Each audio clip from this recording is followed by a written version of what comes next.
Alright, hit the button. Now we're waiting to see what happens. Waiting patiently to see what happens. Nothing on my screen for YouTube. Oh, 1, 2, 2 of 2. Yeah. I think. Does that mean we're good? I don't know. We'll see. This should be fun for if it is live and people get to see us sitting here deciding this is the pre-show. whether or not it's live or not. It hasn't gone live on YouTube.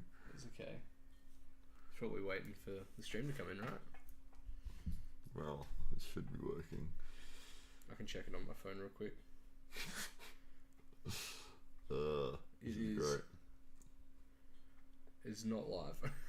Okay, that's probably a good thing. Where else does it go on Facebook? Yeah. It says we're live. Does it? Well, it says. Oh god. Okay. I can't see it. It's definitely live on Facebook. Hello, Facebook. This is a great intro for people that are watching. Oh look, it is. There we go. It's just not the scheduled one. Oh, that's weird. Okay. Is it on Facebook? Yeah, it's on Facebook. Oh, great. This is awesome. This is the best intro to a show. It's because we're doing something completely different. We're running it through completely different software. Alright. I think we're good. We just check the sound. See if the sound is coming through. Hopefully it is. This is great. I don't even know where the chat is. Chat is somewhere. We'll find the chat. Alright. Maybe it's the chat we made along the way. It could have been. Could have been the chat that we're having right now. It could be the chat we're having right now. Oh, it's good. Well, I don't know if anyone's in or not, but if you are, say hello. Yes, please. Hello.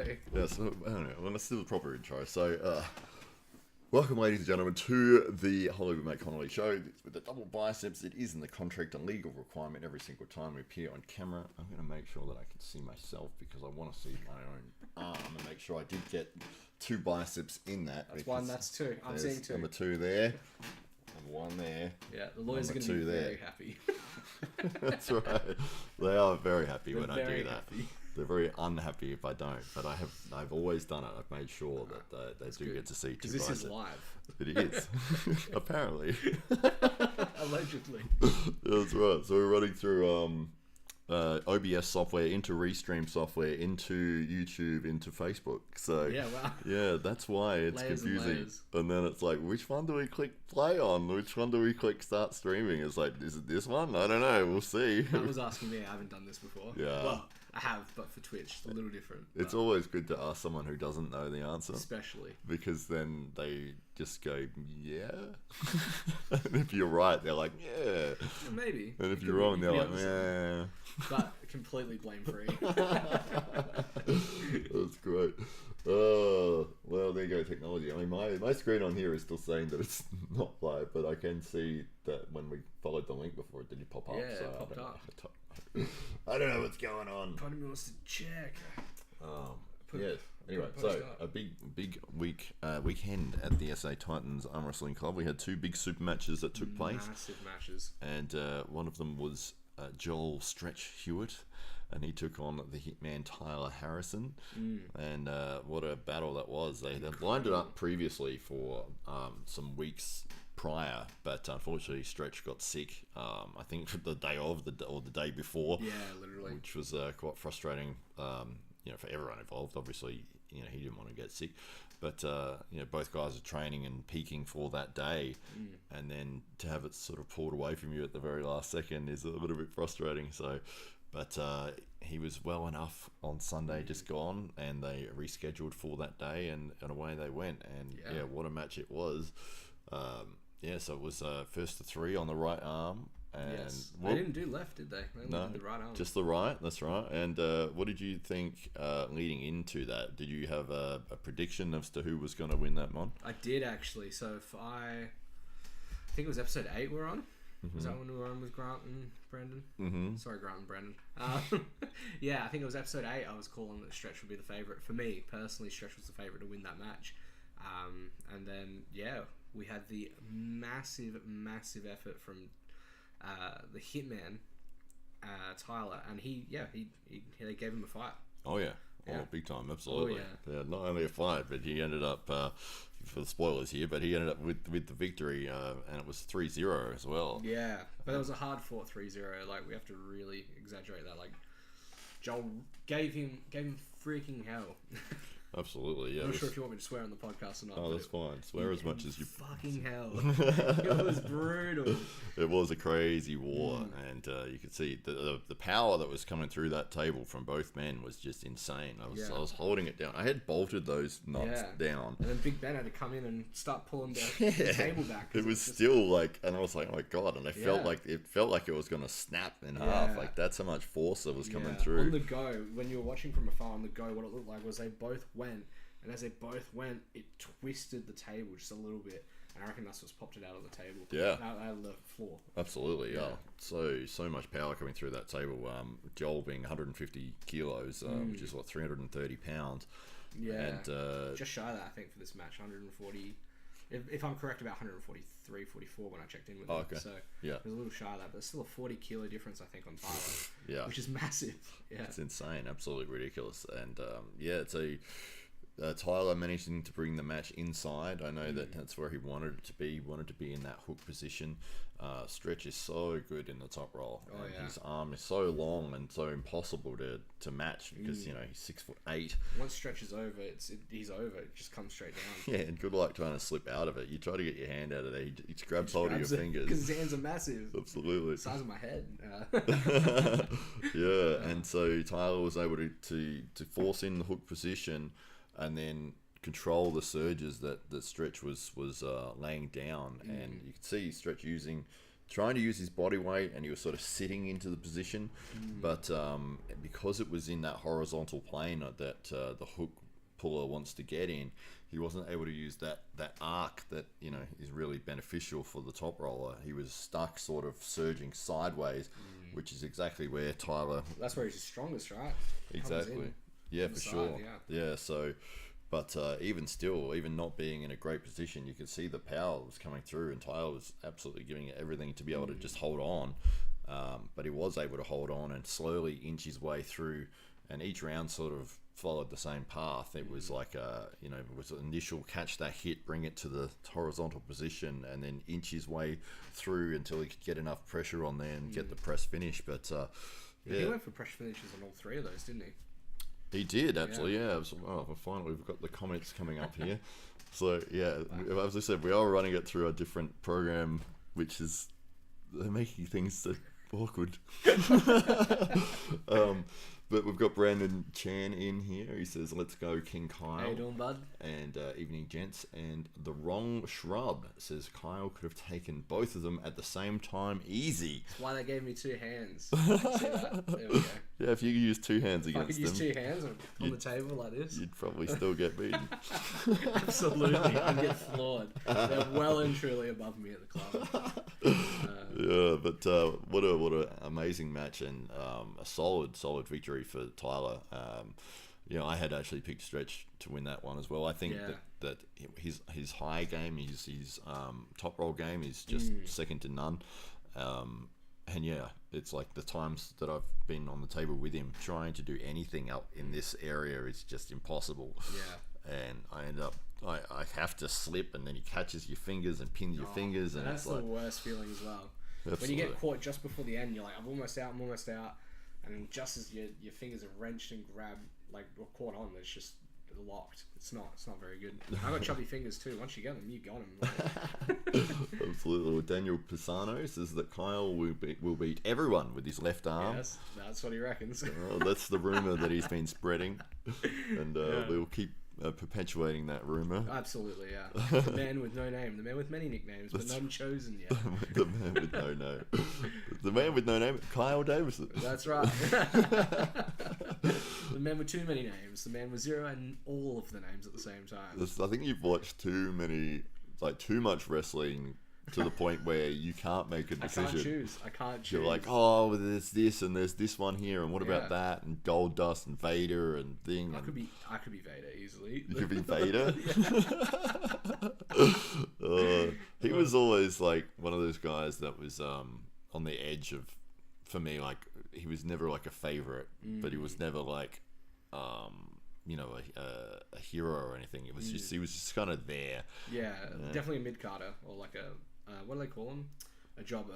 Journeyman. Yeah, something like that. Yeah, he was still good. He just didn't have that personality that like Hulk Hogan or Ultimate Warrior or Bret the Hitman Hart. Exactly. Tyler the Hitman.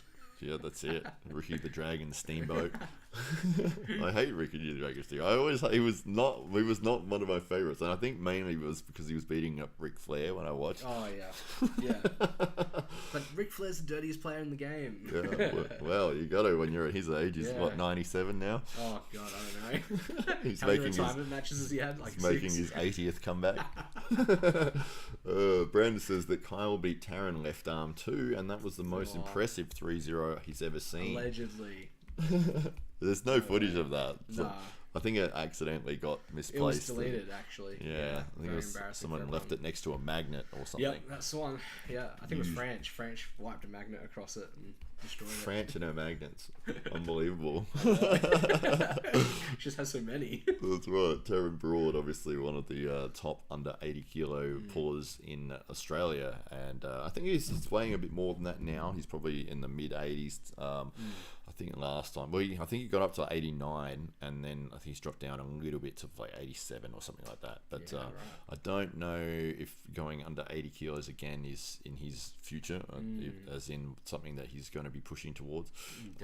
Yeah, I mean, he's taken some of the big super heavyweight matches recently. He went against Adam Law in New South Wales and got a victory there, and Adam's a super heavyweight, so yeah, true. What's the weight difference on him? Well, I think Adam is probably like 120 kilos or something. Yeah, right. So a good 30 kilo difference. Yeah, far out. Absolutely. And everyone in that super heavyweight division is massive. Like, they're huge men. So it's probably a real benefit for him having somebody like Stretch coming into the club who's 150 kilos or 330 pounds or near enough to it, and 6'8", that real high top roll, to be able to practice with someone and super strong as well. Yeah. So when you've got somebody that has the ability to be that powerful, it's only going to help you improve. And that's one of the things I think Taron has struggled with the last few years, has been because he's been so dominant. No one's really been pushing him because we're trying to catch up to him. Like, we're trying to get to the point where we can be competitive with him. Absolutely. And then obviously if he's improving as well through his own training, it's like the gap just remains, and it's like widens. Exactly. In many cases. That's right. But yeah, I think you've said this a few times. Even I'm starting to say it. Like, you never want to be the strongest guy in the club. You always want to be out there going against stronger people in the room and trying to get up against people who are bigger than you, uglier than you, smarter than you, faster than you, more IQ than you, and you want to be trying to beg, borrow, and steal all their techniques and ripping what you can from them. So yeah. So iron sharpens iron, isn't it? Absolutely. It's one of those things that having very good people around you that are supporting you, but are also have the ability to push you to your limits, and even if they're better than you or they're heavier than you or stronger than you, it's still going to make you better, as opposed to you're the best guy there and no one can match your skill and strength, and so where are you going to get your progression from? Like, if you're just crushing everybody every week, we're not learning anything. Exactly. Like, you're not being pushed, you're not being in positions where you're now having to be defensive, or unless you're putting yourself there, but it's still not the same as somebody that is forcing you into those spots and you're having to try to figure out a way out. It's one of those things that Lachlan Adair was saying, where he was so excited that when Rickard Bourneman is really starting to be an up and comer now, and maybe he's pushing for that number one spot in Australia, and obviously him and Lachlan are training together, and Lachlan said something very mature and very intelligent, which was that he doesn't see Rickard as a threat, he sees him as a benefit. It's like, this guy being a proper super heavyweight, and now I get the opportunity to train with him and work with him, and his game's going to get better, but he's also going to be pushing me to be better as well. Because Lachlan obviously sitting at that number one ranked position for the last couple of years now in Australia, and obviously he trains with Ryan Bowen, but and the two of them have gone back and forth in terms of their skill progression and improvements, but then throwing in a third player on top of that as well that can mix it up with these guys who's still learning all the techniques and foundational movements and stuff like that, but the ability to have somebody like that join in and be so humble and such a nice guy and so passionate about, you know, his arm wrestling career and wanting to improve. So when you get somebody of that mindset and you add them into a group where, you know, that Kingpin's club, everyone there is phenomenal. And I think they have a large majority of the top 10 pullers in the country are from that club. Yeah. So, Checks yeah, out. that's right. When Marcus Itirai is there as well. So, yeah, they have some very, very good people. And to add in someone like Rickard, I mean, you couldn't ask for a better person to join them and for a better place for him to join. So, yeah. Yeah, and Rickard's... his reputation really precedes him. A lot of people at the club are starting to hear and talk about him, and there's a lot of hype around that at the moment, especially with the guys that are on the AWE cards. And, you know, like, hats off and props to Adir for having, you know, that kind of attitude and mentality towards somebody who could easily be interpreted as a threat, but, you know, it's just someone like who, you know, it's exciting to have somebody that strong come in and shake things up, because otherwise you get complacency, and with complacency there's no development, like you're saying. And yeah, between, you know, just those three names alone that you mentioned, we've got like a bit of a round robin of, I guess, like self-improvement. You know, every Goku needs its Vegeta, you know. Every hero needs its villain, and vice versa as well. So, you know, let's get them all on the table, see what they can do. Exactly. And Franch just jumped in and she says, wait, why do I have the magnets? You own a fridge, don't you? Perfect logic right there. Perfect logic. That's on the top of the head thinking, coming from this man right here. If you got a fridge, you definitely got to have magnets and fridges. Magnets. That was the first correlation that connected. Absolutely. Why would she have magnets? Because she has a fridge. Yeah, you own a fridge. No one else has a fridge. No one. That's good. Yeah. I forgot what we were saying. No, it's so in terms of the ability to move forwards and progress and get better. It is. Well, that's the thing. I mean, if Lachlan didn't have that mindset and that mature attitude, and he did see Rickard as a threat, and he didn't want to work with him, and he didn't want to, help him improve, and whatever. If he was, he's not like that at all. But if he had that approach, it's going to really hamstring him from being able to improve his game. And you think, okay, well, you're number one in Australia and probably in this southern region of the world. But then when you go over to compete against the Europeans, the North Americans, who are working with each other as much as they can to improve, and they've got the best people in the world, it's like, well, how are you expecting to catch up to them unless you are working from this corner of the world with the best resources that you can?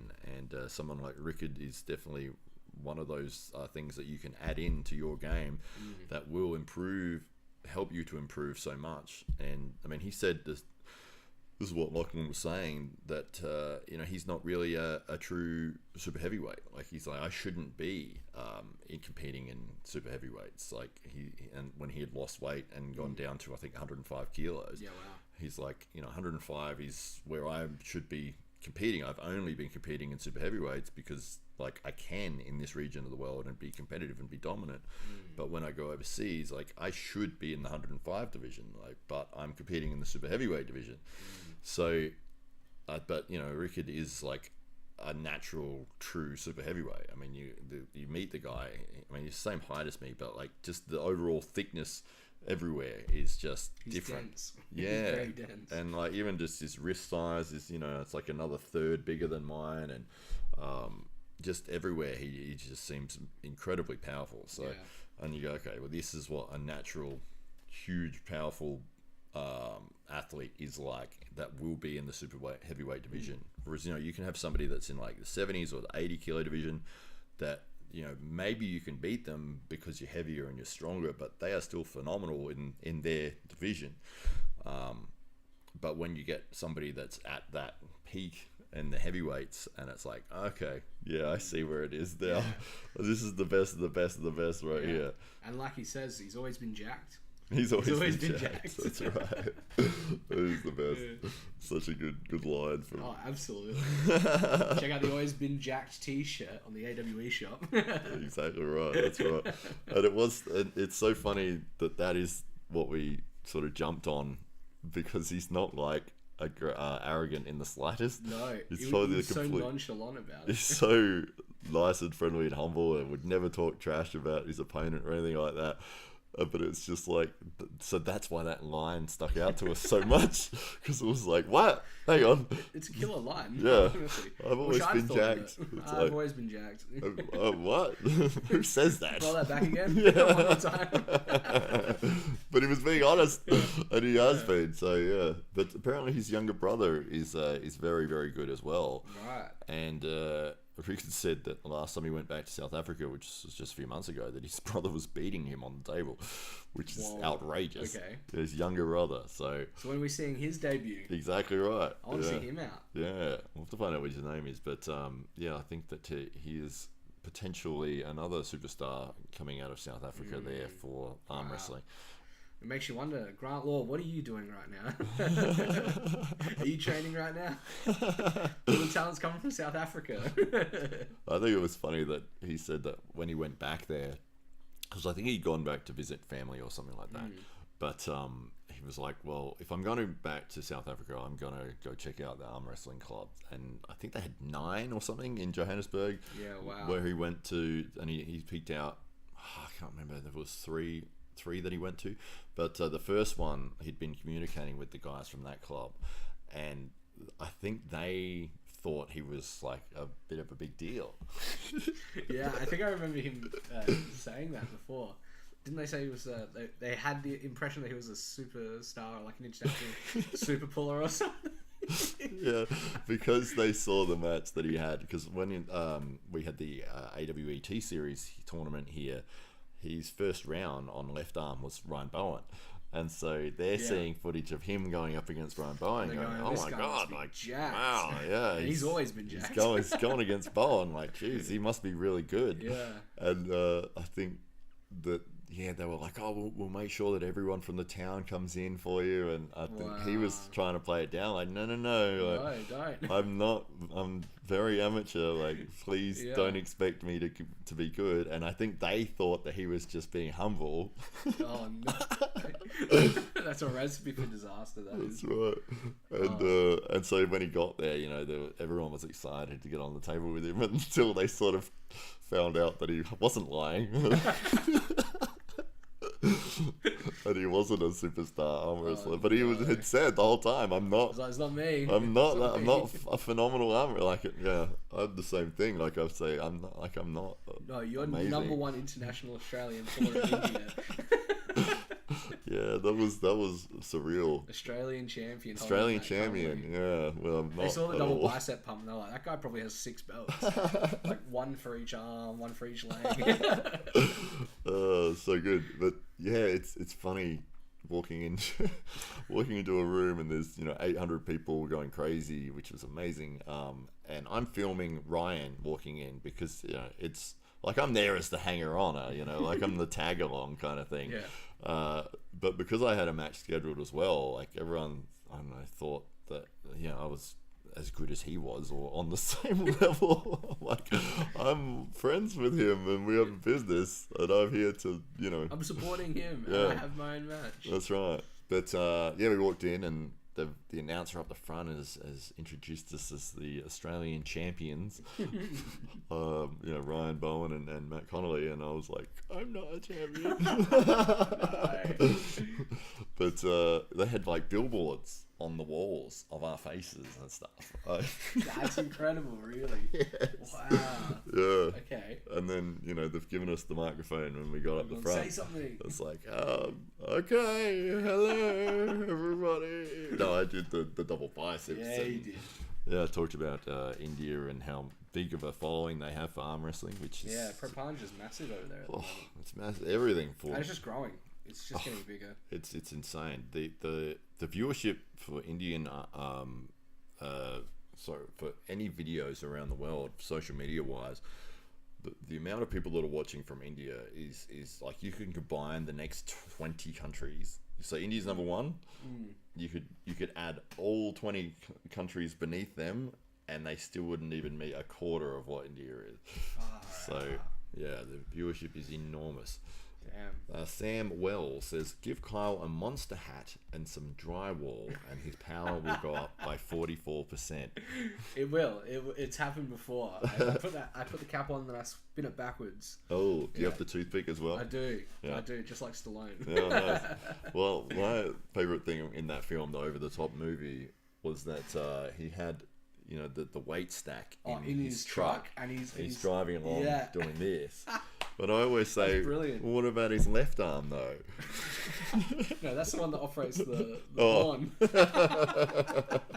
So he's got really good like downwards pressure over his downwards left. pressure. Actually, he activates it just by flicking his wrist. Oh right. Yeah, just.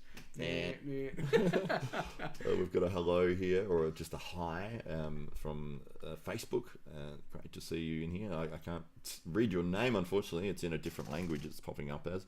But hello to you. How you doing? Photo of two guys in the profile photo. It looked very formal. Yeah, Very formal. That's right. Sam Well. Who's Sam Well? I'm not sure. You don't know? No. He's talking about you. I know. I'm sorry, Sam. I'm sorry. I thought it was Sam. one of your friends. It might have been. I don't know. My cousin Daniel was in before. So that was Daniel. Oh, okay. Yeah, that's my cousin. Okay. Yeah. Well, Sam Well. Unless that's Kiwi Quick. It could be. Well, he would go under his own name, you would think. Maybe. I don't know. Anyway, Sam Well, let us know who you are, because we don't know. I just want to know if you're well. Oh, that's good. But yeah, and so we had that match. Joel, Daniel's back in. He says the tribal chief. That's right. Acknowledge me. That's your cousin, isn't it? That's my cousin. Yeah. What does your cousin do? So I think he's studying accounting at the moment, or I'm so sorry if you finished. He's probably either just about to finish or just halfway through studying accounting. But before that, he was doing some like crazy space science stuff. Wow. Which is me being an art student, and you know he's obviously the smart sciencey one in the family. But yeah, he was doing some science for space, and now he's doing some accounting. Just hungry for knowledge. Thirst Yes. for it. Thirsty. Like a tall glass of water. Wow. Okay. We'll have to get him down to the club. He can learn about definitely. an endless, bottomless pit of knowledge. Farm wrestling. I'm sure he'll come visit. I'll drag him out on Sunday after Nonna's pasta. We'll go out. And the USS Liberty has jumped in as well. He says, "Great job, guys. Always good to see you, sir." Thank you for your service. Yeah, is that a ship that you're talking about? The USS Liberty. Never forget. It's obviously some, because you've got a picture of a boat in your profile there, but I'm not sure what the story is behind it.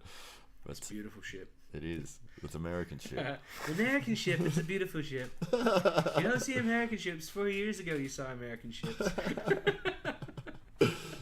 Oh, Sam Wells says, "Oh, it is Kiwi Sam. It is Kiwi Quick." Kiwi Sam, lads. Kyle, shall we have a left arm match on Sunday? I'm having a right arm match with him. Are you? Yeah. Oh yeah, we can have a left. Yeah, we can do that. Why not? All right. My left's feeling a little alright. We can give it a go. Yeah, that's a big left right there. Just have a look at that meaty forearm on the man with no nickname. Yeah, did I tell you about my trip to the sonographer? No. So I got my arms checked. It was like an ultrasound. And the sonographer says to me, he goes, "Oh, so you do arm wrestling?" And I was like, "Yeah." And he goes, "Oh, show me what you do then." And so I'm showing him some bits and pieces, and he's just like, he goes, "I can feel that you're strong. I want you to give me everything you've got." And I'm like, "Dude, I'm here because I'm worried I've destroyed my arms." And he's like, "Give me everything you got. Just hold on. I can feel that you're strong." So I held him, and he's hitting me with everything, and he just can't move me on this table. Just hit. He starts getting his body, and he can't get me, and he's just like, "Dude, that's insane." And I'm like, "Yeah, well, if you want to check it out, Kilburn Community Centre." I showed him the thing. He's like, "I might come down." So I almost signed him up, like on the spot. He was hooked. And he goes, "All right, let's have a look at your forearms." Jeez, it's really inflamed. Where he goes, "Oh yeah, the good news is you've got acute tendonitis." Which I just caused. I'm like, "Oh, that must have just happened, man." But no, he's scanning my forearms. And you saying beefy it kicked it in my mind. When you're looking at a sonograph of your arm, you've got this giant white little giant kind of bone-looking thing. It's like a circle on the screen. It's a giant little. It's like this giant white circle on the screen, and then all around it, you've got what looks like black and white steak. Oh. And he goes, "All right, see that? That's your bone." And it's this circle, this giant little circle. And then all around it, it looks like there's a giant thick layer of steak. And he goes, "And that's all your muscle, and then that little bit there, that's your skin."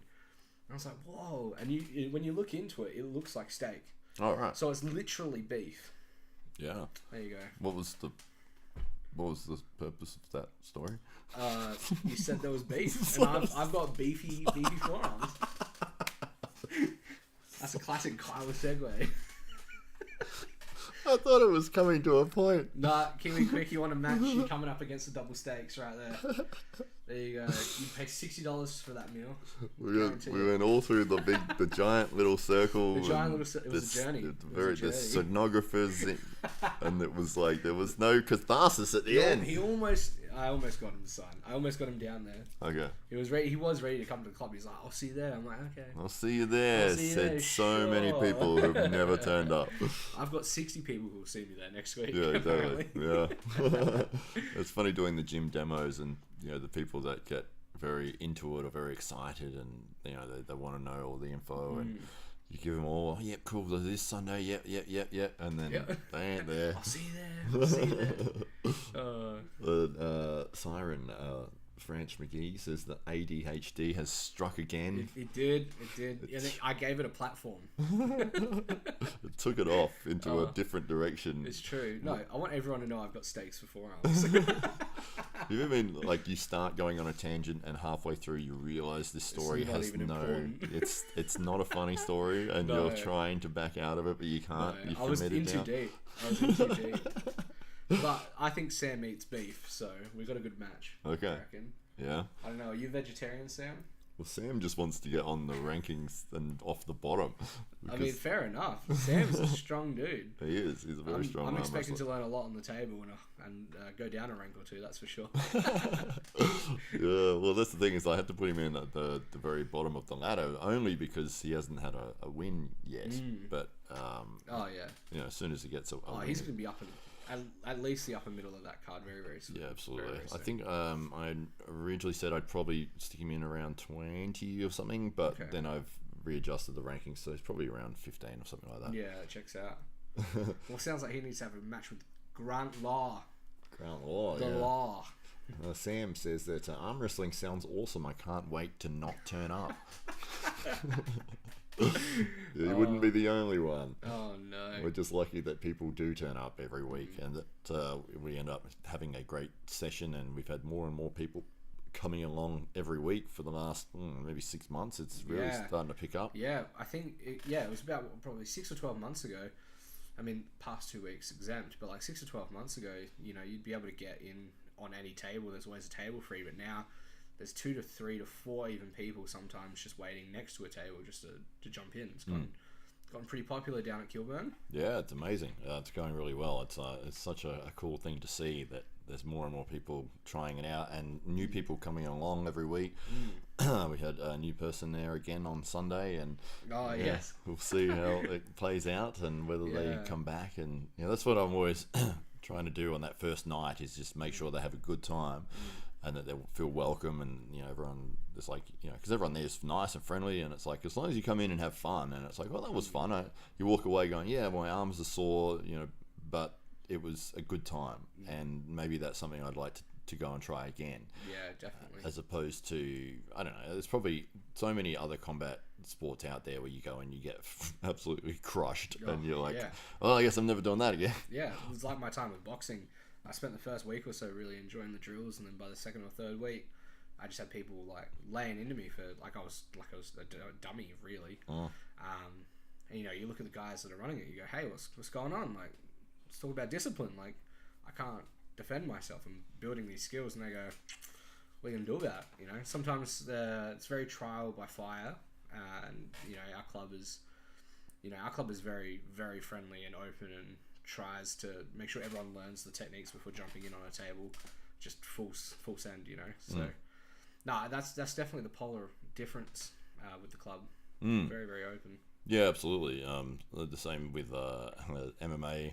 It was wrestling for MMA stuff, and the instructor kept using me as the dummy to show everyone how a technique worked. Yeah, that's because you're tall. Yeah, It's no one else's fault. Because this guy was, only a smaller guy, but he wanted to show that it was effective on someone who was a lot bigger than you, which I get that, but it just meant that I was getting thrown on my head 50 times and then choked and this and pulling that and twisting that way, and I was like, this isn't a lot of fun getting hurt. You come home looking like a Dalmatian, bruises. I did, yeah. The next day, I actually counted up how many bruises I could see, and I was up to like 35 bruises. Oh my god.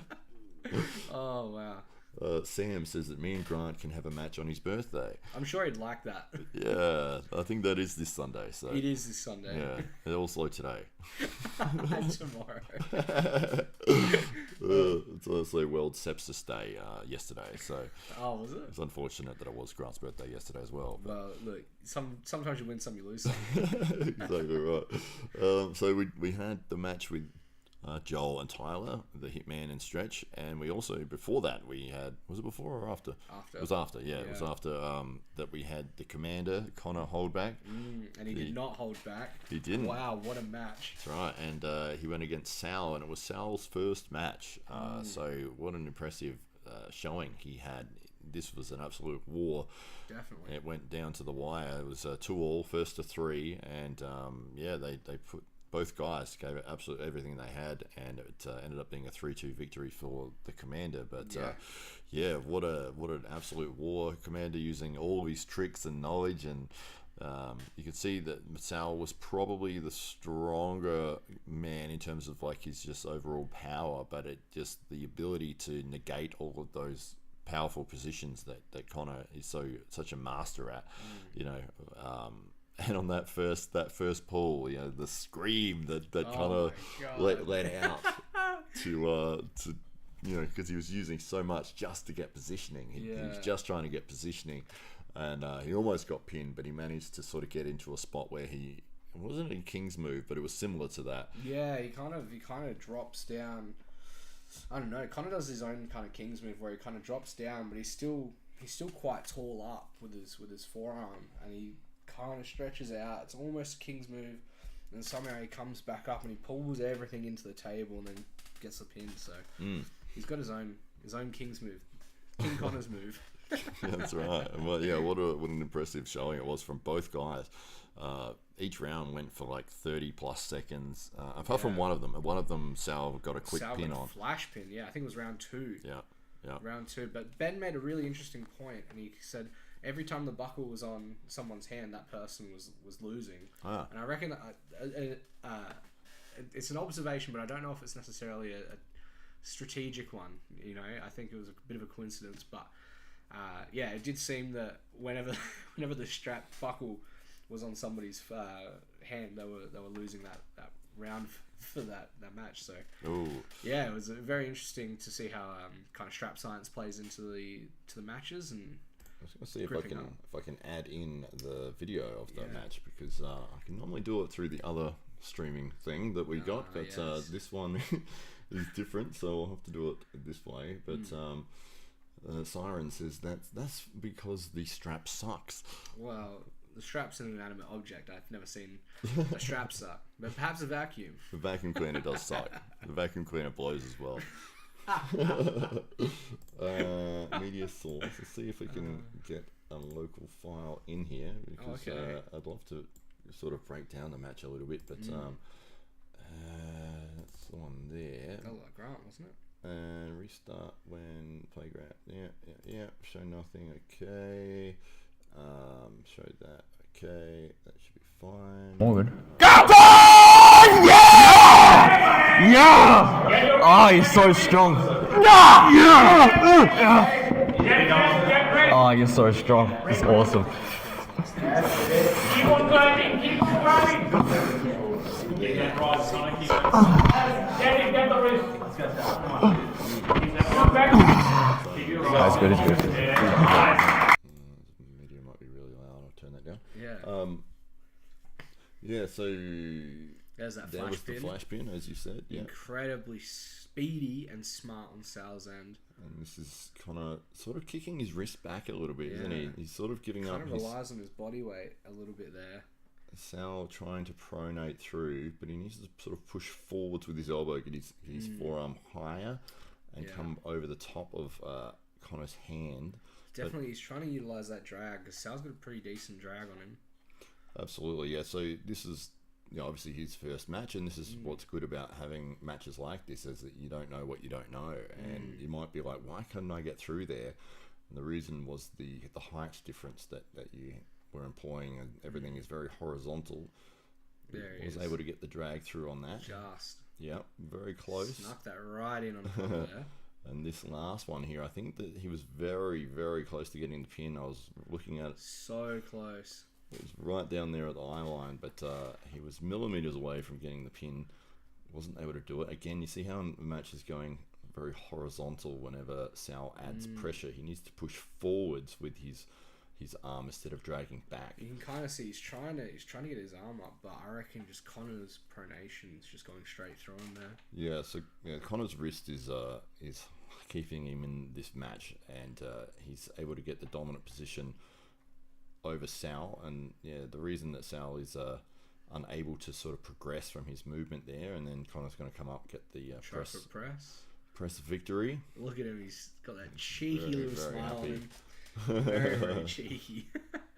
Absolutely, but a great win and a great showing for Sal for his first match. But yeah, it's one of those things that Paul Maiden actually taught me, who's I think 28, I forget how many times, 28, 29 time national champion. 40 million That's right. National champion. Of the UK. And he said, if instead of pulling back, which brings your own arm down, if you're in this position, and instead of if you're trying to pronate over, if you push forwards, get that arm vertical again, and bring your hand over the top of theirs, now you're in a position where you can roll over them. But if you continue to fight, in this spot here, you come down.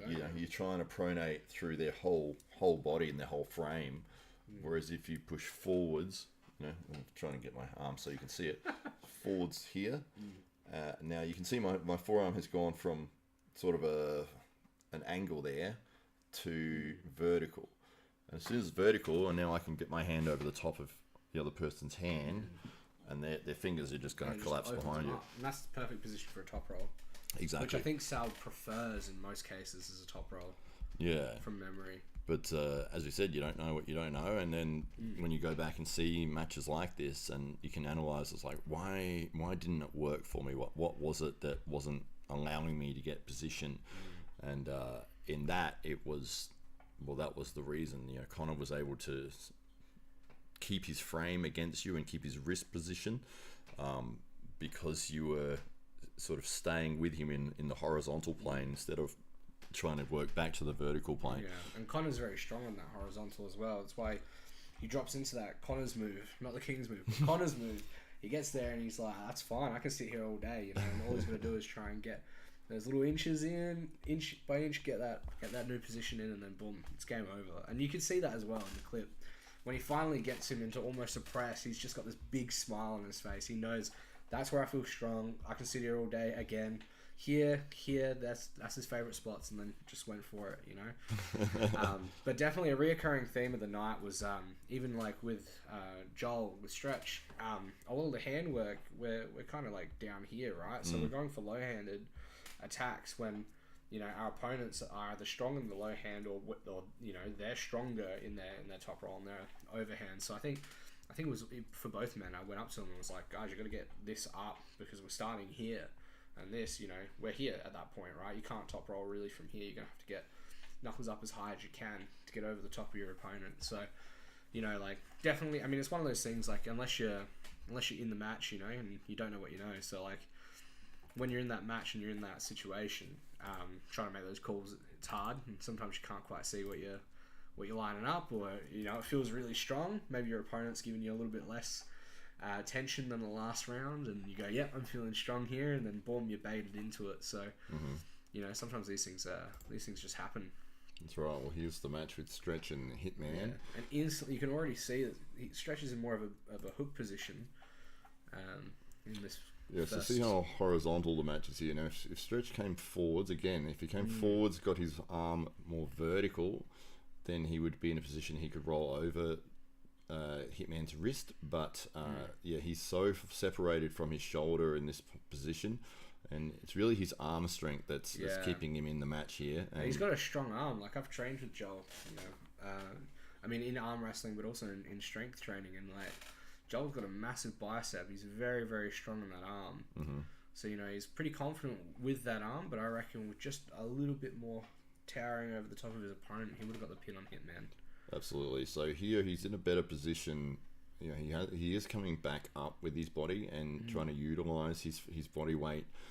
Tyler obviously using a very powerful wrist and bicep to hold on, and Joel unfortunately unable to continue the hits going. He ran out of energy there. This was the match that started outside of straps, and Hitman wanted nothing to do with that. He was very slippy, and again it's gone into the hook straight away. There's Ben grabbing that table. Yeah, that's right.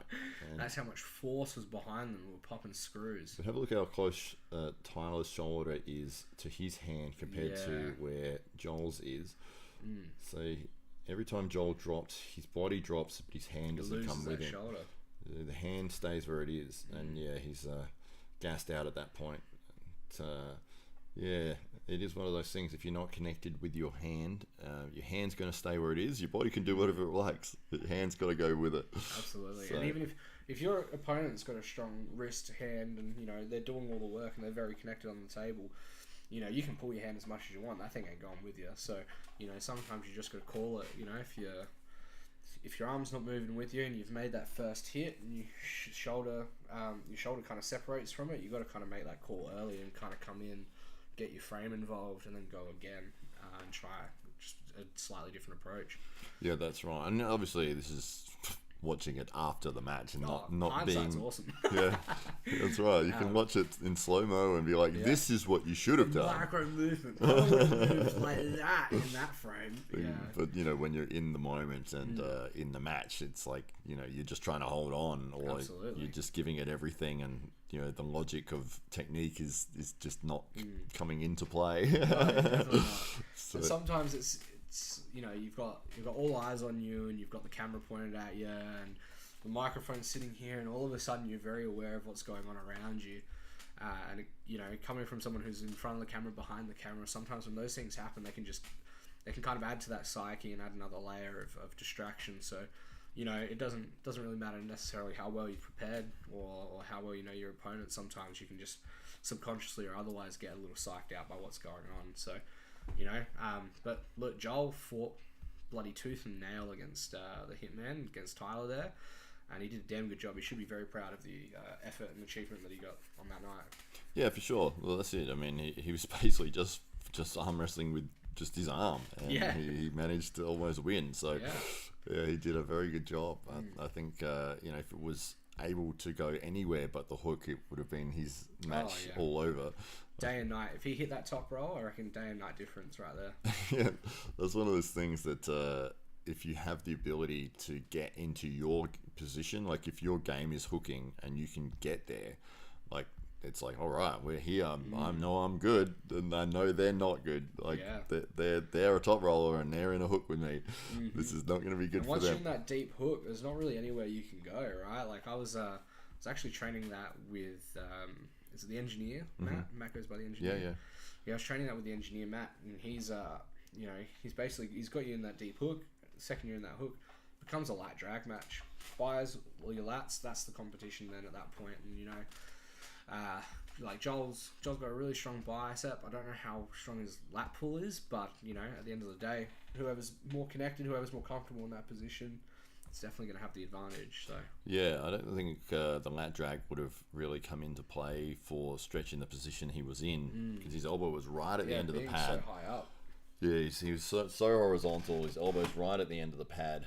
To add the lat in is just going to pull your own elbow off the pad and lower your arm further. So yeah, it's one of those things when you know what your opponent is good at, but you can't stop them from getting into that position. And then the worst thing is like, that it's like they're really good at the hook. Don't let them get in the hook. Yeah. And then you it start, goes right into and they the go in the hook, and you're like, damn it.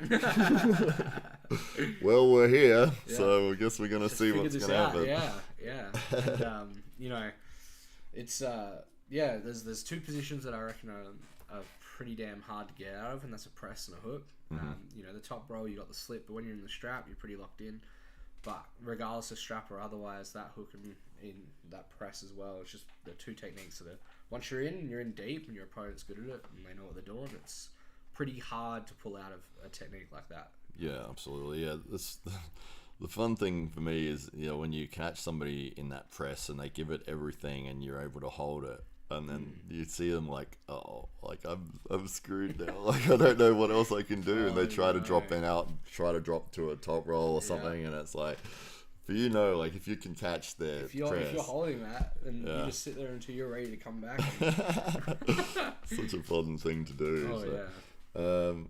And Dominic Lawrence is here. He says hello, good day to Matt and Kyle. Hello to you, Dominic. Dominic was one of the guys I met up in Brisbane. Actually, he came on to beautiful. The first AWE Grand Prix that we had there. Yeah, nice. Yeah, and I think he's in every shot of the background of every single shot. That's awesome. He's in the corner, which is great. And we'd given out AWE shirts to everyone. And it looked very, very professional. Looked like good. one of the shirt as well. Oh, thank you. Yeah, cheers. It's good fun to have the AWE up and running and things happening with that. And obviously we've got a big event October 27th, which is a week later than what we'd originally planned for. And the reason for that is that Pro Panja had changed their dates, which made us have to change our dates. It was a fun day, says Dominic. Yeah, absolutely. It was, and we got to see Rickard Bornman get crowned as the winner of the first AWE Grand Prix, and he get the heavyweight title, the championship belt for that as well. Yeah, wow. So big day at the Grand Prix. It was for him for sure, and the interesting part, I think probably the thing that went the most viral from that is his afterpull with Lachlan. So he's won the tournament, like Rickard's won the tournament, and then he was on the afterpull tables for maybe an hour and a bit, and then Lachlan got there. He had been at work, and he arrived after that and jumped on the table and got on with Rickard, and Rickard was pinning him, and I think that the footage of that became like, wow, like, okay, this guy's like legit. If you're doing anything to Lachlan, then that's pretty damn special, because Lachlan he is a unit. Oh yeah, he's insanely strong, and as we said before, Lachlan's very excited about the fact that now he can train with somebody that's really going to push him and make him better, and that's what we want to see is people progressing and improving, and there's always those people out there. Those undiscovered gems that are just sitting, I don't know, digging a trench somewhere on the side of the road, or they're like, they're a roofer, or they're an engineer, or they're like working in a call center. Yeah, it could be any, and they just are phenomenally strong, and they just have never got on the table before. Yeah, absolutely. And you think, okay, well, there's been so many times I've done gym demos and stuff like that where somebody comes up for the first time and you're like, okay, and I always say the same thing, you do what you do your thing, mate, and I'll just see what you're doing. I won't pin you, and I'll just sort of see what they're doing, because most of the time people just do this. A lot of side pressure. And then you get some people that are just, you're like, oh my god, like that was crazy, and you're like, all right, let's just try to adjust some technique here, and then it's like, I don't think I can stop this guy, and it's like, all right, I'm gonna try to slow you down here, and then it's like, and they're just beating you over and over, and it's like, that's good, no, you're really picking it up, and it's like, you're getting really strong on the table. They walk away, and you're like, I hope they never ever come back. Well, yeah, I mean, it was like that for the demo day. We had what was it, back to back? I think it was every week, wasn't it? 2 weeks in a row. And we trained on the Sunday and then went straight into the Derrimits. And you got these big guys who look at you and go, oh yeah, you look pretty strong. Go on, let me see what you do on the table. And even just immediately, that side pressure just absolutely powers through you. You there was moments where like, I see dudes coming up to the table and they're like, all right, show me how you do it, give us a go. And I've preloaded everything and prepped and got my shoulder in just to brace for their attack. and they still power through, you know. So there's some very, very strong people. So if you're at those Derrimut gyms and you see one of us behind the table, you got to come say good day.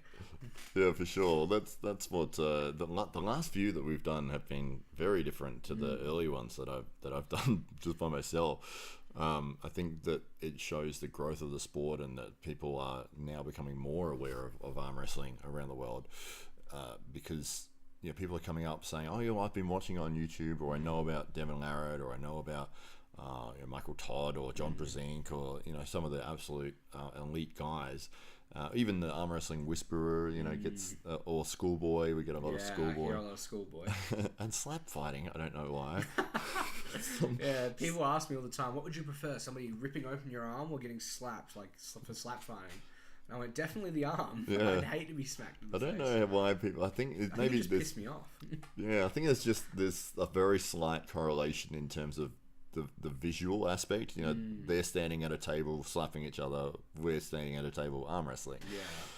Because some people, like, you start talking about arm wrestling or whatever, and then they're like, "Oh, have you heard of slap fighting?" It's like, yes. Why have you gone to that? What has correlated this? Walk up to a table. That's the dumbest thing ever. But yeah, so those first gym ones that I would do, like, it was so hard to get people to come up and try it. And I'd be standing there like smiling at everybody, like, and it was usually like women would come up first, and they didn't care, like they didn't have an ego. They were just like, "Oh, what are you doing here?" And it's like, "Oh, I'm just showing the arm wrestling stuff." And they're like, "Oh, show me how to do it." And it's the same thing. You do your thing, and I'll see what you're doing. And usually when other people see what's happening on the table and they realize that I'm not there just beating everybody, and I'm showing technique and explaining how to get better and how it works, then they're more likely to give it a go, because it's like, oh, okay, and because I'm letting everyone win over and over.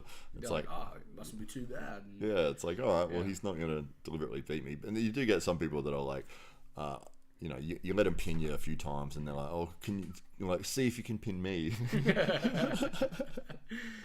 okay. I love that. Oh, no. See if you can do it. Pin me. I'll try to hold you. And then they.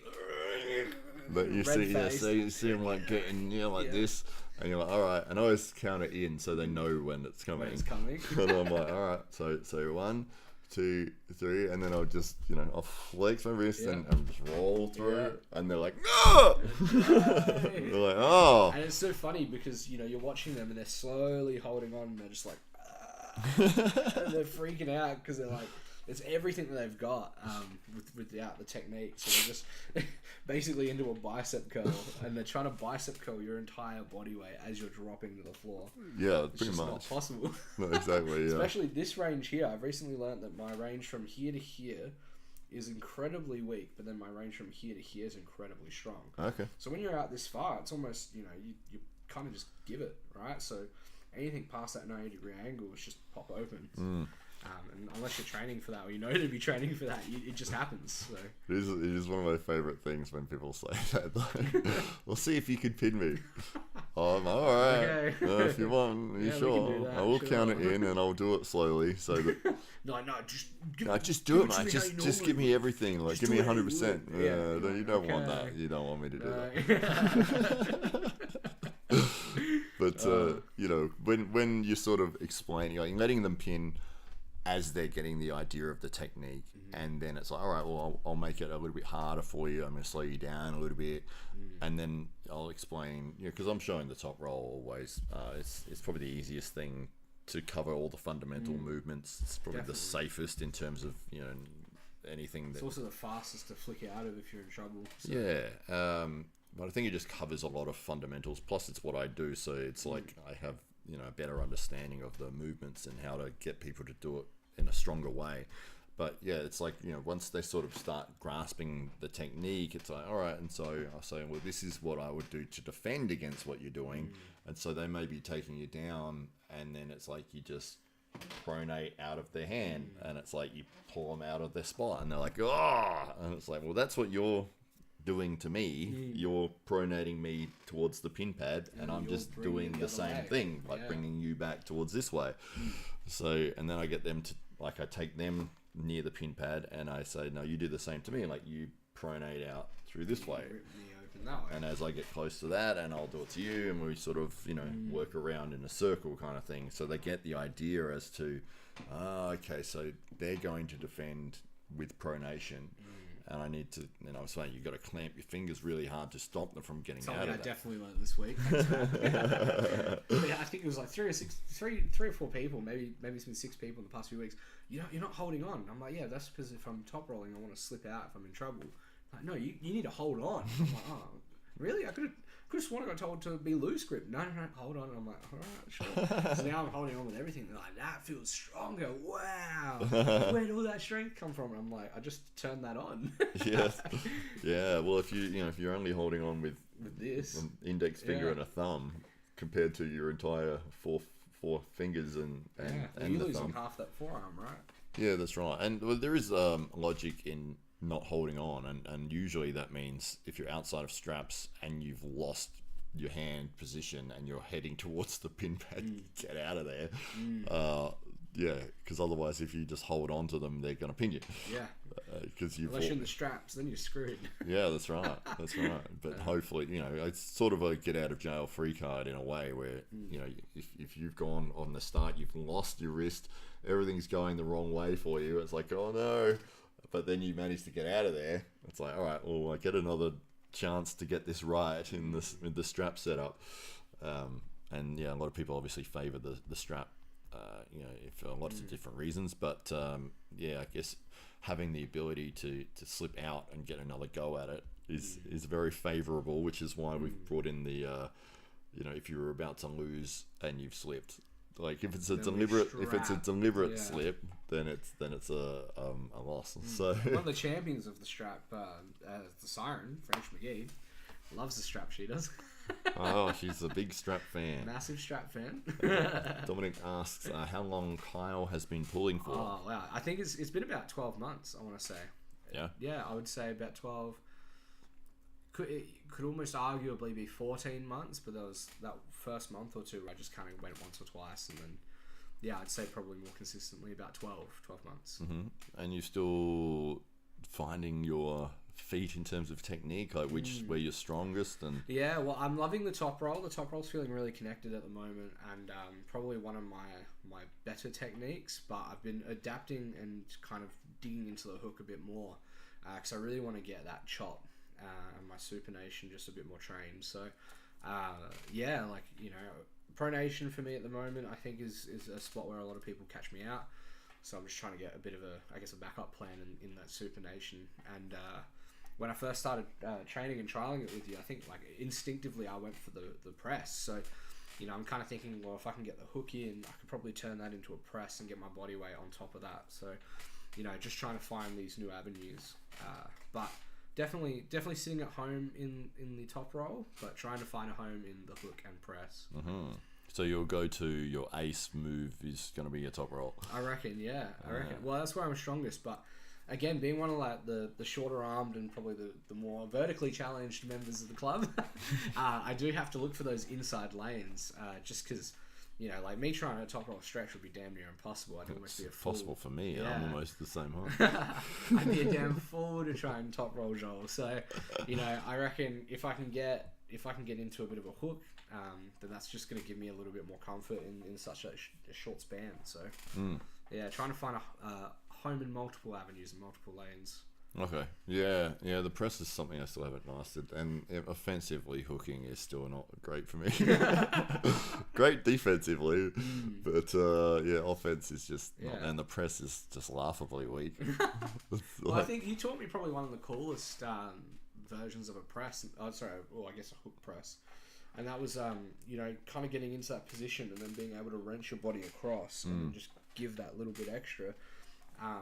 And that saw me through for I want to say a couple of different training sessions. I was able to kind of get in deep and then get that twist in, and that kind of just opens up people's arms. So you got a pretty decent hook. It's coming along. Oh, the hook stuff? Yeah, the hook is not too bad. The press is just... I understand how it works and the fundamentals and the movements and positioning, and I could teach it to people. Mine is just so weak. And I'll get on with somebody, it's their first night. And it's like, you know, if I'm top rolling or hooking, it's just can do anything I want. And then I'm like, oh, see how we go with the press with them, and it's like, Come on. you can't move them. Your Hollywood double biceps, not triple triceps. Oh, we'll have to do some extensions tonight. Absolutely. How long are we going for? Just over an hour? We'll go for a little bit longer. We're doing pretty well. Yeah, but no, it's been good. It's a little different doing it this way because I'm used to being able to, you know, put the chat up on the screen and, but yes, we have multiple cameras going, which, one there and one there. That's right. And putting the media up obviously is a little different to how we usually do things, but we're getting through it. We're getting through quite nicely. It was a great start to the show. It's like the first 2 minutes. We didn't even know what was going on. If we weren't sure if we were on or not. No, it was so awkward. On my phone, I was looking. I'm like, I don't know. It doesn't say we're on. We're on. We've been on for 2 minutes. Okay. It's 2 minutes of glorious. Trust the buttons on. Yeah. So as we said before, I think it would be a great show to have people just setting up their stuff.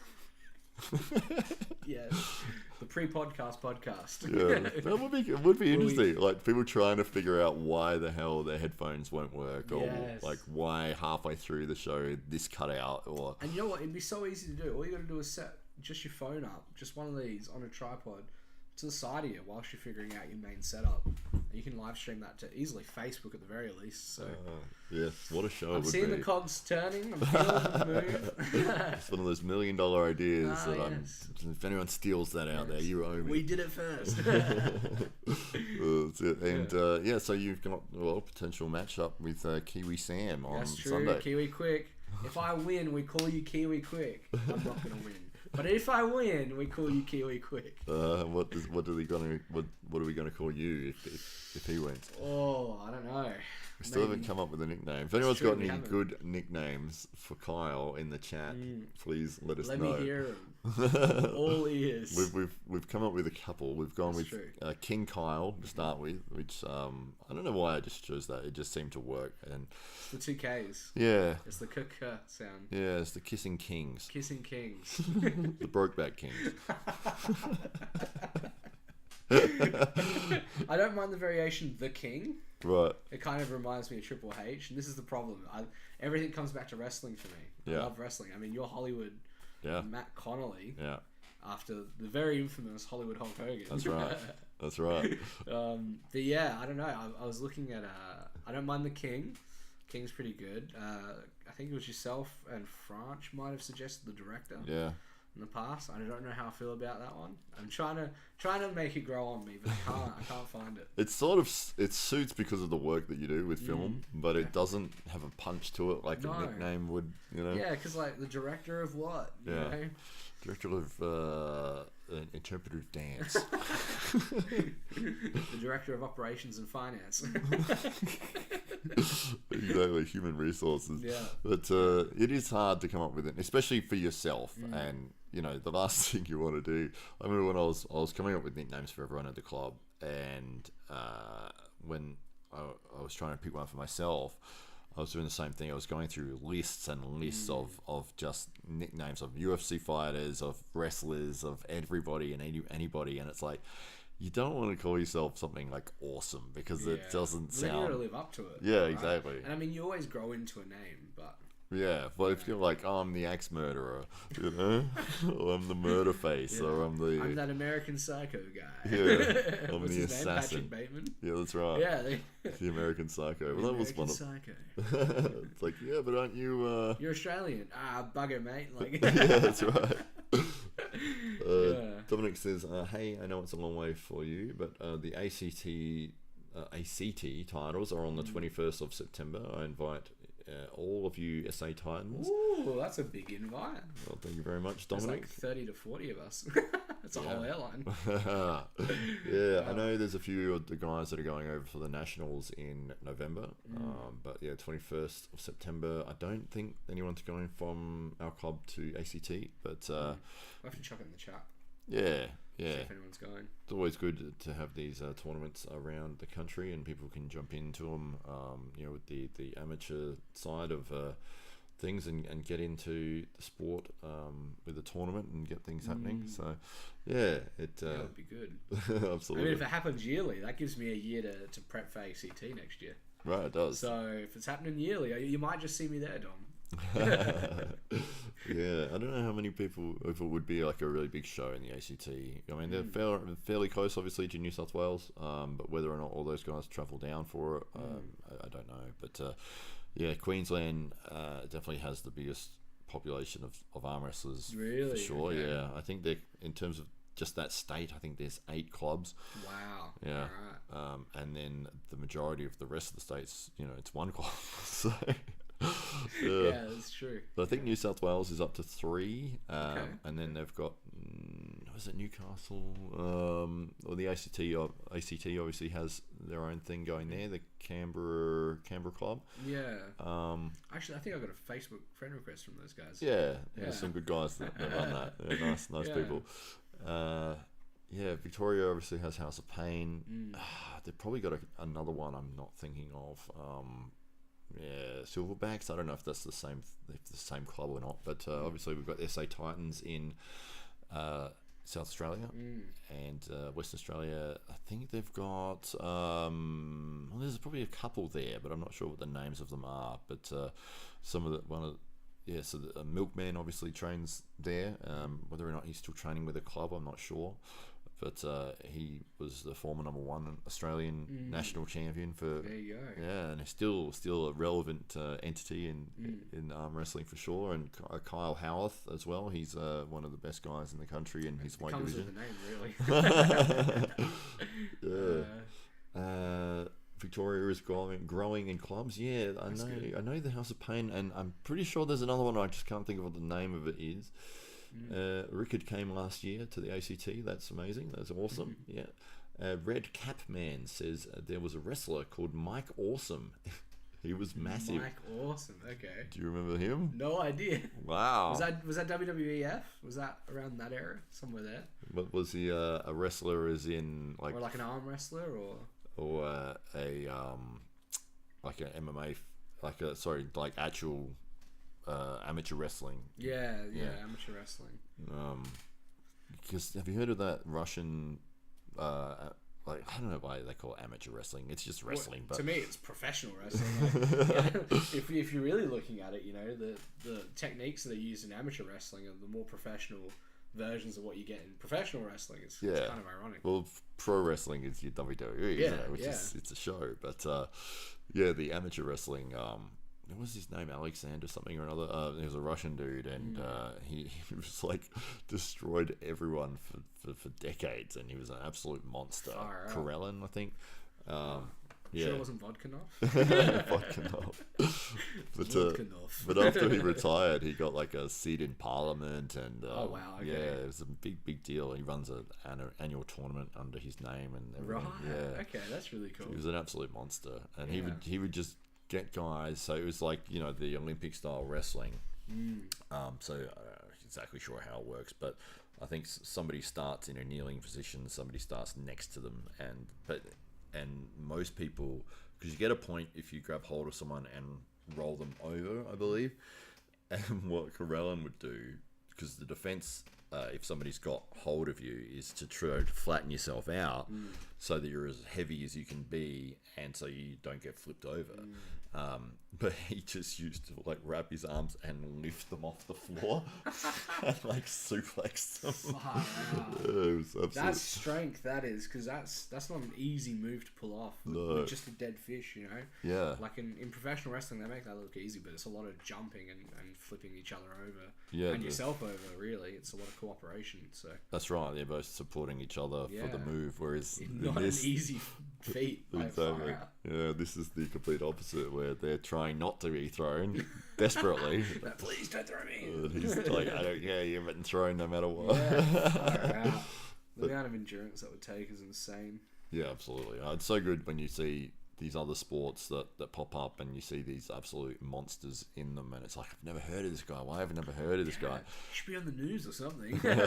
Or just the really big name in a niche sport, and it's like, and it draws you in, and then it's like, I was watching bowling for a while, like just because. That was like you with professional darts, wasn't it? Not with darts. Was it darts or was it poker? Poker. Yeah, absolutely. Yeah, poker was. I still watch poker. But too many people now. He's bluffing. Red Catman says it was ECW and WCW. Okay, yeah, okay. Mike Awesome. I'm gonna have to look that up because I kind of lost the WCW ECW era. I was kind of towards the end of ECW, kind of your I think it was it who won that? I think John Cena might have won their belt or something at one point. Okay. I wonder if I can bring up a. Far out. I'm kicking myself that I don't remember that off the top. Some wrestling fan. Browser here. Just add a browser. Yeah, I'd like to look it up, but. Browser source. This looks a little complicated. Yeah, if you've got the URL, you can chuck that in there. I could do that. You have to preload the URL. But maybe we'll just ignore that. There I am. Yeah, no, I'm kicking myself. Because, I kind of watched just, like, around the CM Punk era. Is that when you got into it? I'd say consciously I was into wrestling around 2004 to 2007, somewhere around there. That's when I started really getting into it. There we go. That's something. That looks like a thing. That's the website. Alright, I'm gonna look up massive. Mike Awesome. Yeah, it is too big. Let me readjust the frame so we can see what we're doing here. And Mike Awesome is going to be found in a second. It's gonna be awesome. Gonna be worth a look. It's gonna be so awesome. Mike Awesome. Alright. The awful end of Mike Awesome. Oh no, not darker side of the ring. Let's see if we get some highlights up. And there he is. He does look massive. Far out. That's a unit right there. Where am I here? I'll move that so we can see what we're looking at. Yes, he's a very, very big fellow. Oh, wow. Things didn't work out well for him, I don't believe. Hey, there's another Hollywood. There is. I always thought about how he used to dye his beard and how annoying it would be. Oh my god, yeah. I'd hate that. I mean, I've got a little short little beard, but that'd be super annoying. This doesn't seem to have a lot of match There's footage. Mike Awesome. There he is. Mike Awesome. He does look like a big fellow. It almost looks like TNA. Forgive me for if I'm wrong, but does his nickname say the fat chick? The fat chick thriller. That's even better. That's awesome. There's a nickname The for you, fat Kyle. chick thriller. Oh no. That's could work well for you. It could work very well for me. Fat chick thriller. Yeah, I'm sure Steve would have a couple creative Tinder things to say about that. I'm gonna think of that non-stop now. That's fat the chick only thing I'm gonna be thinking whenever I think of your name.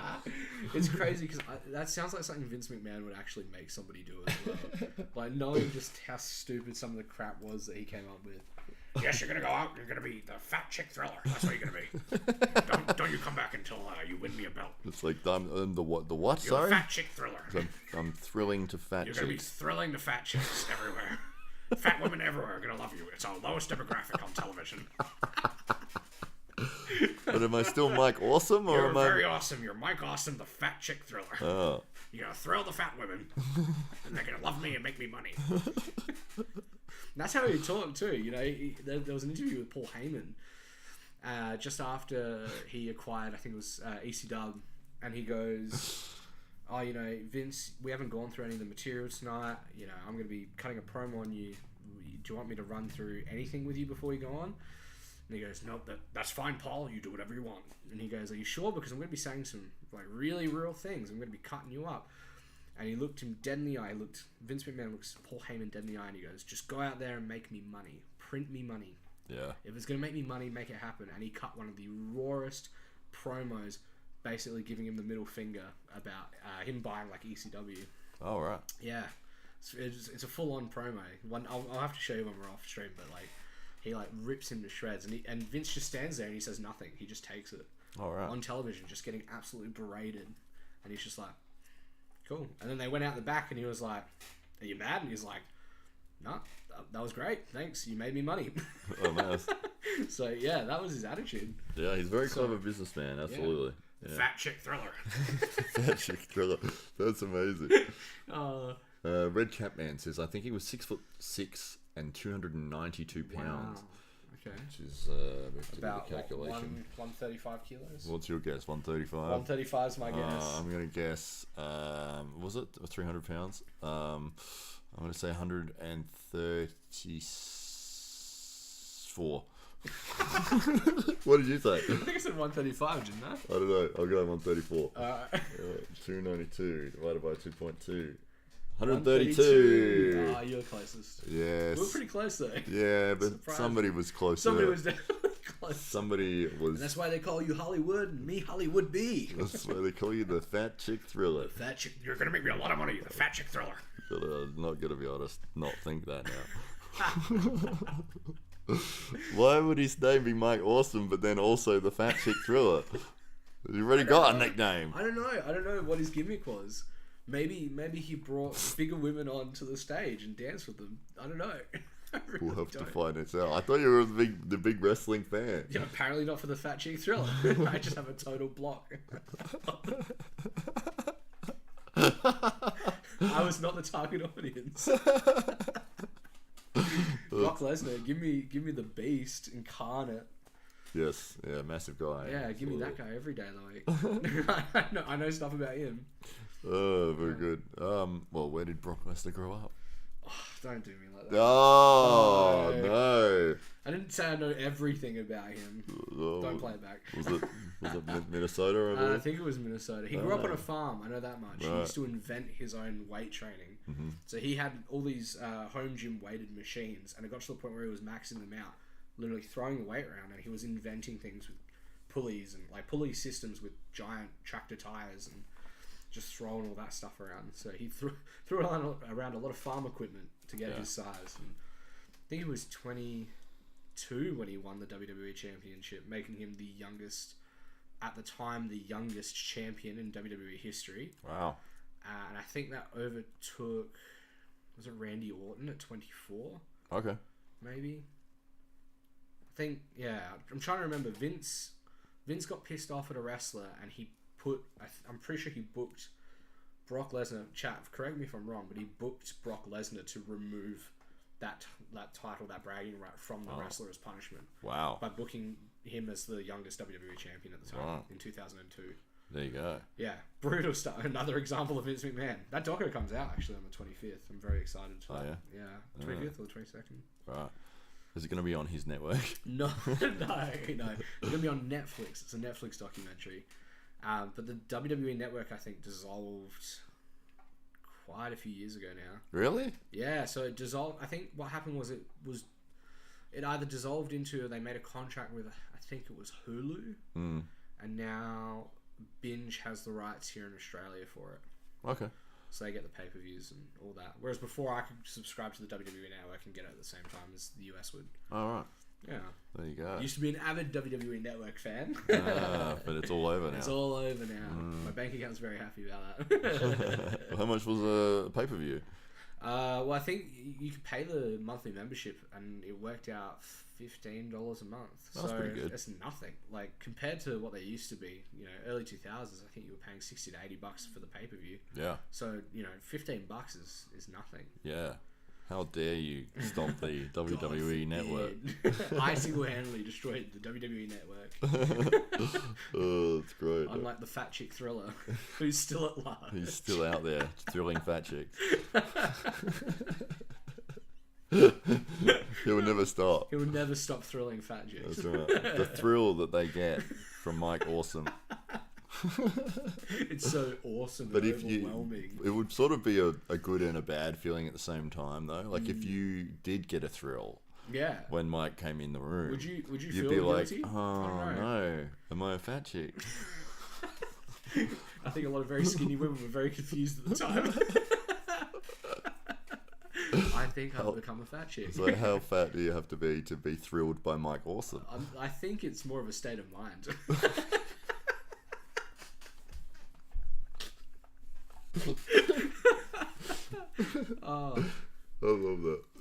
related to the Hogans we've got here on the chat. He's related to the Hogan somehow. Okay.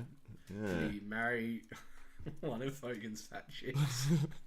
It's not really a good name to have for any reason. Such a stupid. Because if your family is with them or your friends with them, it's like, oh, the fat chick. They're like, oh yeah. Oh yeah. If So how did you're- you guys meet? Exactly right. Well, she was thrilled by me. Yeah. Oh yeah. Well, that explains. Say no more. Ah, that's all right. Checks out.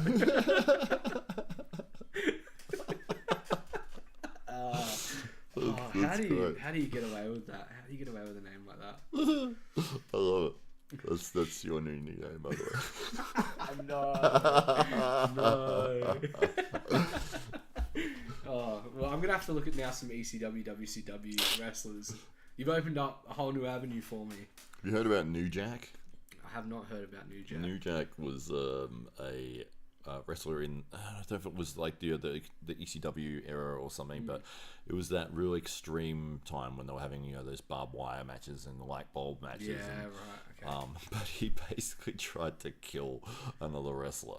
Whoa. Okay. Yeah, so they were up on like a really high platform, and he's just thrown this dude off without like, Whoa. you know, without setting up the throw or giving the other guy a chance to know, hey, I'm about to throw you off. And wow. Okay. so they had some bad blood leading into it or whatever. And It was like, yeah, I'm just gonna shove you and off. he did. He just launched this dude before he wasn't ready. Oh no. Is he Yeah. alright? Did anything? I think he got hurt. He got really badly hurt. But yeah, and I think they had a fan match against New Jack or something. Like somebody hadn't turned up, and I don't know why they said this, but they're like, oh, anyone in the crowd want to have a Surely it worked. Yeah, well, Surely. you would hope so. But some kid, like some 17 or 18-year-old, came out, and New Jack like beat the living piss out of him. Far out. That's incredible. Like really beat him up, and yeah, it was like, okay, and he's done a fair few very shady things, but I don't know if he's still wrestling or not. But yeah. Maybe not, because I can't recall him unless he goes by a different name or has a different gimmick or persona or something. I can't recall him. All I'm thinking is Fat Chick Thriller. It reminds me of who's the guy from Happy Gilmore, the chubby guy? Shooter McGavin. Yeah, it reminds me of him. I don't know why. Where he's, oh my god, you're the Fat Chick Thriller. I'm the Fat Chick Thriller. Like, It's so good. All right, well, we might wrap this up. We'll give it another 2 minutes, I think. If anyone has any final questions or comments. Final thoughts on names. I'm taking names. Well, we have one good suggestion so far. Kyle Awesome, the Fat Chick Thriller. I'm not going with that, by the way, but it's just making me laugh at the moment. Good. I just don't know how well it would fit on a t-shirt. It's just so much fun. You'd have to be at a really big t-shirt. I'd have to get the biggest t-shirt. That's right. All right. Well, we might wrap it up here. So thank you to everyone for joining us in on the chat there, and yeah, nice little recap of the weekend's activities. Yeah, 2 matches. Super Match Sunday. This Sunday just gone. Yeah, and plus we've got this Sunday upcoming. We've got a match with myself versus Kiwi Sam, and now it sounds like you're going against him as well. Well, earlier in the chat, I don't know if he's still here, but earlier in the chat he said, I'll go up against Grant and Kyle on my left, so feeling very confident on that left arm. The Knuckle Crusher, that's not a bad one. Knuckle Crusher, double K there. You're 1K away from trouble. Yeah, we're in trouble almost. Kyle the Knuckle Crusher. Kyle Knuckle Crusher. No, we're not doing it. KKK. Oh, We no. That's it. I'm done. All right. Well, thanks again, everyone. We'll finish it up there. We'll give you one last double bicep. Let's see. Did he bring out one? Oh, there's a bicep for you. It's getting there. Look at that. There's a bit of separation there. It's getting there. See that? You've got the outlines, and I'm just starting to colour it in a little. That's what I'm doing. There we go. I got the other one. Oh, there you go. I can't really compete here, but. Thank